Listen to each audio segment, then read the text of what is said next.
மகாபாரதம்னு சொன்னாலே நம்ம மனசுல வர முதல் உருவங்கள்ல ஒண்ணு பீமன். தன்னோட பிரம்மாண்டமான கதாயுத்தத்தால எதிரிகளை துவம்சம் செஞ்ச ஒரு மாவீரன்.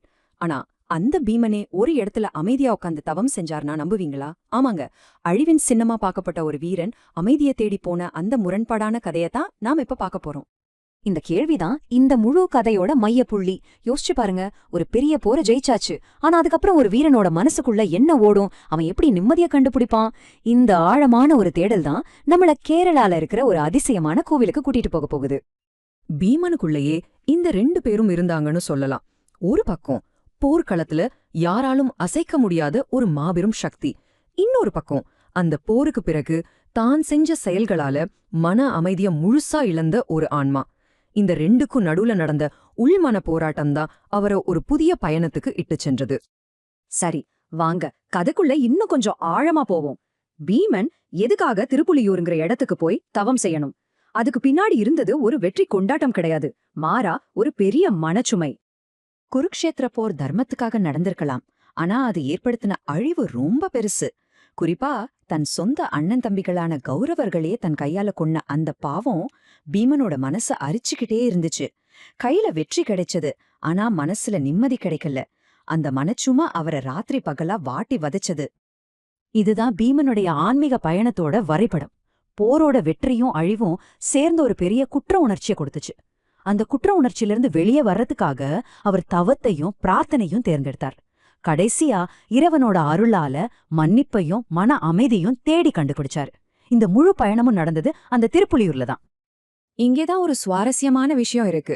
இந்த புராணம் வெறும் கதையா மட்டும் இல்லாம அந்த இடத்தோட ரொம்ப ஆழமா பிணைஞ்சிருக்கு. இன்னைக்கும் அந்த கோவில்ல இருக்கிற மூலவரை பீமன்தான் பிரதிஷ்டை செஞ்சார்னும், அங்க இருக்கிற அந்த பெரிய கதாயுதம் பீமனோடதுதானும் மக்கள் உறுதியா நம்புறாங்க. இது அந்த புராண கதைக்கு ஒரு உயிரோட்டத்தை கொடுக்குது இல்லையா? சரி, பீமனோட கதை ஒரு பக்கம் இருக்கட்டும். இப்போ அந்த கோவிலோட இன்னொரு ரகசியத்துக்குள்ள போலாம். அங்க இருக்கிற மூலவரான மகாவிஷ்ணுவுக்கு ஒரு ரொம்ப விசித்திரமான பேர் இருக்கு. அதுதான் மாயப்பிரான்.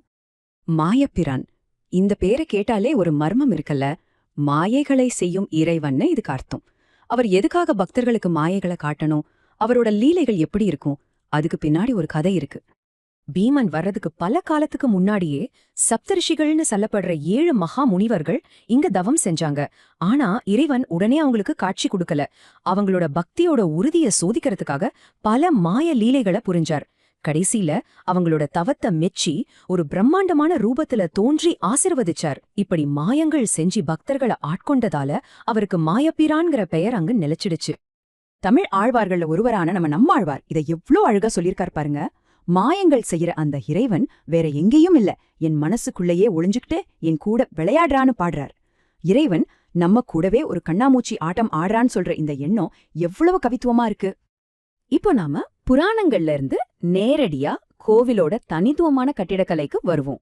இந்த கோவில் மத்த தென்னிந்திய கோவில்கள்ல இருந்து பாக்குறதுக்கு முற்றிலும் மாறுபட்டு இருக்கும். நீங்க தமிழ்நாட்டு கோயில்களை பார்த்து பழகியிருந்தா திருப்புலியூர் உங்களுக்கு நிச்சயமா ஒரு புது அனுபவத்தை கொடுக்கும்.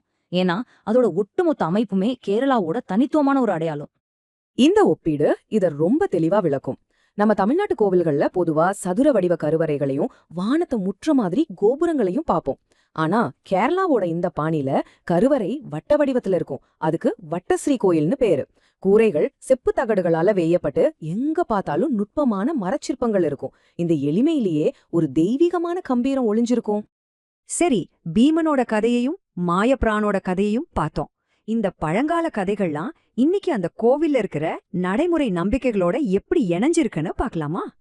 இந்த கோவிலோட கதைகள் இன்னைக்கும் மக்களோட வாழ்க்கையில ஒரு பெரிய தாக்கத்தை ஏற்படுத்துது. பீமனோட தீராத பசிய இறைவன் தீர்த்ததால இங்க வந்து வேண்டிக்கிட்டா வயிற்று சம்பந்தமான பிரச்சனைகள் குணமாகும்னு மக்கள் நம்புறாங்க. பீமனை போல பலமோ தைரியமோ கிடைக்கணும்னு பிரார்த்தனை பண்றாங்க.